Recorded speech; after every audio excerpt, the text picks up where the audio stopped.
Planète Mongabay, le podcast de la rédaction de Mongabay Afrique. Nous donnons la parole aux acteurs clés de l'environnement sur le continent africain. Politiciens, ONG, sociétés civiles, entrepreneurs, communautés, notre émission invite celles et ceux qui décident, agissent, entreprennent et se battent pour l'écologie. Bienvenue sur Planète Mongabay. Bonjour à toutes et à tous, je suis Jaina Louisin, bienvenue sur Planète Mongabay. Aujourd'hui, on s'immerge dans les forêts africaines où l'écotourisme bat son plein. Une offre de loisirs qui cherche à limiter l'impact environnemental des voyageurs. Ces séjours en pleine nature promettent de protéger la biodiversité tout en soutenant les communautés. Que change-t-il vraiment sur le terrain ? On en parle dans cet épisode. Sous l'arbre à palabre. Viens sous l'arbre. Sous l'arbre à palabre. Viens sous l'arbre à palabre. Viens sous l'arbre à palabre. Sous l'arbre à palabre. Viens sous l'arbre à palabre. Sous l'arbre à palabre aujourd'hui, on retrouve Nader Fakhri, créateur de contenu et réalisateur habitant en Côte d'Ivoire. Depuis 2017, Nader sillonne son pays, des forêts classées aux parcs nationaux, pour montrer la richesse de ses paysages, mais aussi pour alerter sur la fragilité de ses écosystèmes. Un engagement de terrain qui lui vaudra d'être nommé ambassadeur des eaux et forêts par le ministère des Eaux et Forêts ivoirien en 2021. Dans ce contexte, je lui ai demandé d'où venait sa sensibilité pour l'environnement. Je me suis rendu compte en fait qu'on avait de grosses problématiques liées à l'environnement. Il y a eu deux constats majeurs de mon côté. Le premier, c'est que l'éléphant, c'est l'un de nos emblèmes. Et aujourd'hui, dernier dénombrement officiel, il me semble qu'ils sont autour de 300 individus disséminés un petit peu partout dans le pays, alors qu'ils étaient des milliers à l'époque. Et en fait, les raisons sont assez simples. Premièrement, braconnage qui avait commencé déjà pour l'ivoire depuis des dizaines d'années, mais aujourd'hui, il n'y en a plus. Mais déjà, là, on a détruit, du moins, on a réduit drastiquement le nombre d'individus. Déforestation liée à l'exploitation forestière qui a commencé au temps de la colonisation et puis qui a continué ensuite. Donc forcément, on a totalement réduit donc notre nombre d'éléphants, mais pas que l'éléphant. L'éléphant, c'est juste le maillon visible, mais c'est toutes les espèces endémiques de notre région. Et au-delà des espèces animales, on a également des espèces végétales qui ont quasiment disparu ou qui sont carrément éteintes. Pourquoi est-il important pour vous d'alerter votre audience sur ces problématiques ? Quand on est un minimum sensible en fait face à l'environnement, on se rend compte que on a malheureusement détruit tout ce qu'on avait, tout le trésor qu'on avait, et qu'aujourd'hui il faut faire quelque chose pour renverser la tendance. Et il en va de notre survie. À l'image du monde, la Côte d'Ivoire aussi fait face au changement climatique, au dérèglement climatique, aux augmentations des températures. On a une zone nord qui est beaucoup plus sèche et donc qui est également ouverte ou exposée plutôt à la sahélisation. Donc on a une désertification qui s'intensifie sur les terres du nord du pays. Donc forcément, ça crée beaucoup de dégâts sur la fertilité des sols, donc les rendements. Et c'est donc l'une des problématiques majeures du gouvernement de Côte d'Ivoire, c'est de pouvoir faire face à la crise alimentaire auquel on est exposé à l'image du monde. Donc j'utilise le contenu que je fais pour pouvoir sensibiliser subtilement parce que il n'y a pas que du mauvais, il y a du beau aussi, et le beau, il faut pouvoir le mettre en valeur, et puis il faut pouvoir aussi pousser les gens à comprendre que pour garder le beau qu'on a, eh bien, on doit faire attention, on doit changer nos façons de faire, et surtout, on doit avoir conscience que tout ça est en danger. Que pensez-vous de l'écotourisme ? Je pense que c'est un bon outil pour pouvoir, premièrement, créer de l'emploi dans le secteur du tourisme. Aujourd'hui, en Côte d'Ivoire, c'est environ, il me semble, 7% du PIB. Il y a 2 ans, je pense que ce chiffre-là est en train de grimper. Ce que je pense de l'écotourisme, c'est que c'est un outil qui est super intéressant au-delà de l'économie pour pouvoir conscientiser les populations. Je pense que quand on est touché, ou du moins quand on vit une expérience, eh bien, on peut être touché émotionnellement, on peut changer. Voilà. Alors que quand on nous parle dans les médias ou quand on voit des vidéos ou autres, ben forcément, quand ça ne nous touche pas directement, on ne prend pas la même mesure. Du moins, on ne ressent pas les mêmes choses quand on vit pleinement l'expérience. Aujourd'hui, quand vous vous retrouvez dans une forêt, par exemple, l'une des dernières poches de forêt en Côte d'Ivoire, comme la forêt de Taï, qui est l'une des dernières poches de forêt primaire, il me semble, en Afrique de l'Ouest. Eh bien, quand vous ressentez toutes ces énergies et vous êtes connecté à cet environnement, vous dites, ah oui, ok.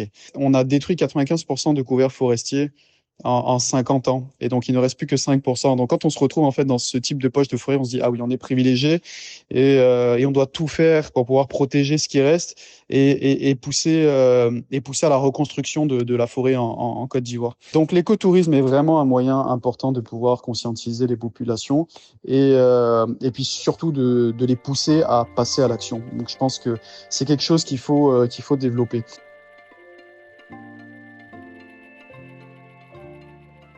Dans cette partie dédiée à la voix des communautés, on reste en Côte d'Ivoire, direction le domaine Bini, à une trentaine de kilomètres d'Abidjan. Au cœur d'un site de 70 hectares de forêt primaire, l'ancien banquier Jean-Marc Bini a créé le premier site écotouristique du pays, respectueux de l'environnement et des populations environnantes. L'idée ? Mettre en valeur la nature et les traditions tout en créant des emplois locaux. Aujourd'hui, le domaine Bini accueille plus de 15 000 visiteurs par an. Écoutez le reportage de Thomas Diego Badia sur une recette écologique à succès avec la voix de Juliette Chapalin.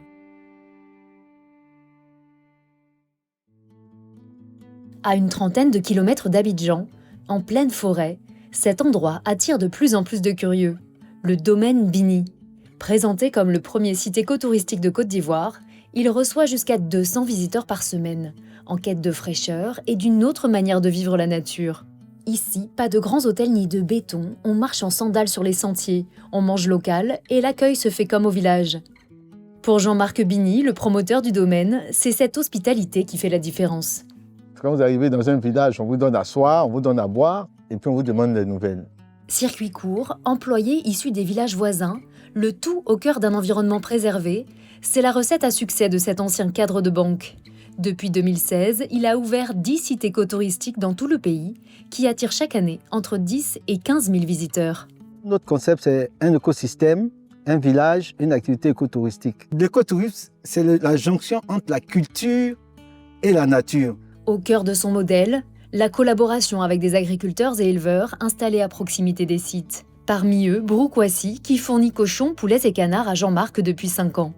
Bonjour, monsieur Brou. Oui, salut, monsieur Bini. Des ventes garanties, des prix stables chaque semaine, de quoi sécuriser son activité et la développer.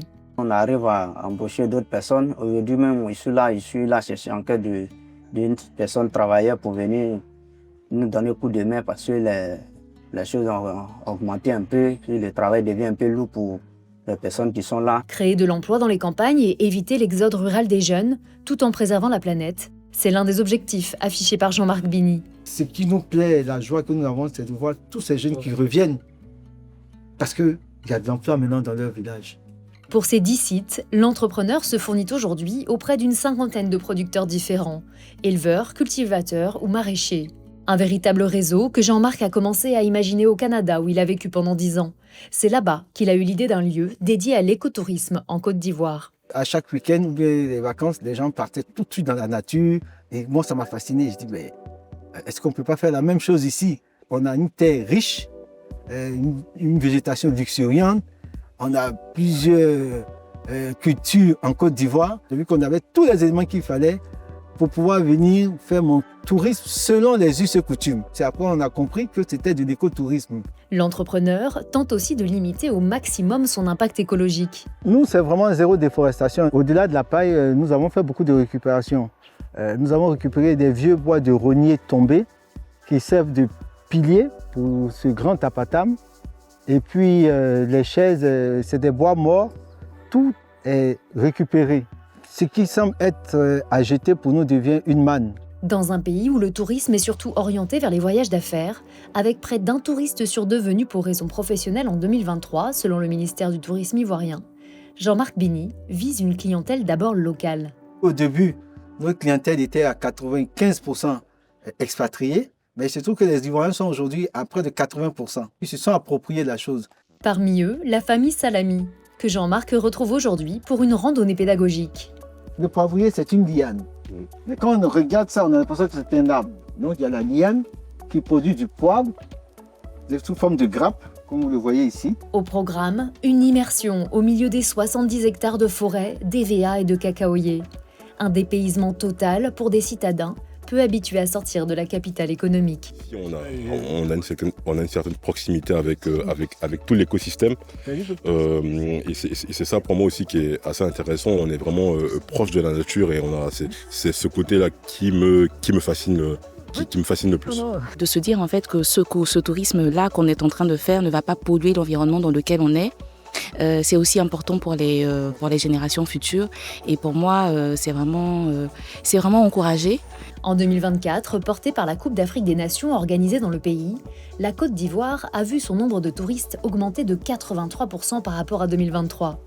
Dans ce paysage en pleine croissance, le domaine Bini mise sur un tourisme de proximité, plus respectueux de l'environnement. Planète Mongabé.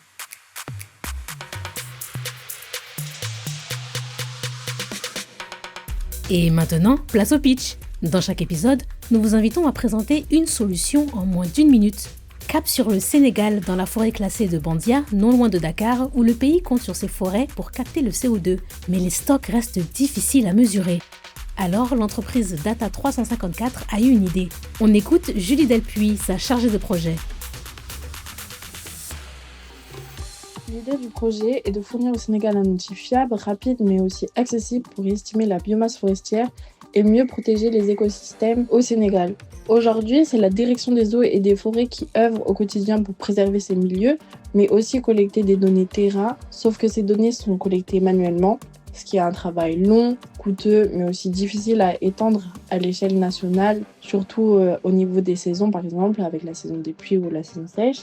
Pourtant, sans ces informations, protéger les forêts sénégalaises devient un véritable défi et il est compliqué de pouvoir quantifier les politiques publiques, suivre leurs évolutions ou même encore pouvoir s'inscrire dans les accords de Paris. Et c'est là qu'intervient le projet. Grâce à un modèle d'intelligence artificielle, il est possible de combiner images satellites, mais aussi inventaire forestier produit de manière locale pour produire automatiquement des cartes de carbone. Et ces cartes permettent d'estimer alors la biomasse sur tout le territoire et d'alimenter le système avec ces données-là. Maintenant, la parole est à vous. Selon vous, quelle est la plus grande menace pour nos forêts et que faire pour les protéger ? J'ai posé la question à Ursula, entrepreneur sociale basée à Bafoussam au Cameroun. La plus grande menace pour nos forêts en Afrique est sans aucun doute l'agriculture intensive. Il est clair que la demande en nourriture va tout de même croissante, ce qui va entraîner l'expansion des terres agricoles avec des pratiques telles que les cultures sur brûlis. Et là, ce sont les forêts qui en pâtissent parce que lorsque besoin se fait ressentir, ce sont elles qui sont converties en terres agricoles. Donc la question qui se pose, c'est qu'est-ce qu'il y a lieu de faire ? Parce que d'une part, on aimerait préserver nos magnifiques puits carbone que sont nos forêts. Et d'autre part, il faut lutter contre la faim. Il faut penser à la croissance économique. Donc il n'est pas question de rentrer dans un continent où l'économie de la plupart des pays repose sur l'agriculture et dire ne pratiquez plus d'agriculture. Non, il est question d'améliorer les pratiques d'agriculture. Donc ici, je pense rapidement à l'agriculture durable. Et plus concrètement, il s'agit de pratiquer une agriculture de précision, de pratiquer l'agroforesterie, la polyculture et pratiquer c'est bien, mais à côté de cela, il faudra soutenir, il faudra inciter chaque producteur a davantage adopté ces méthodes. Concilier sécurité alimentaire et protection des forêts. Notre interlocutrice rappelle ici l'enjeu d'une agriculture plus durable, capable de nourrir les populations sans détruire nos écosystèmes. C'était le dernier épisode de l'année 2025. Merci de votre fidélité. J'ai réalisé ce podcast avec les journalistes et pigistes de la rédaction de Mongabé Afrique sur une idée de Juliette Chapalin. Pour le retrouver ou le réécouter, rendez-vous sur les pages YouTube, Facebook, Instagram et LinkedIn de Mongabé Afrique et sur toutes notre plateforme d'écoute. À l'année prochaine!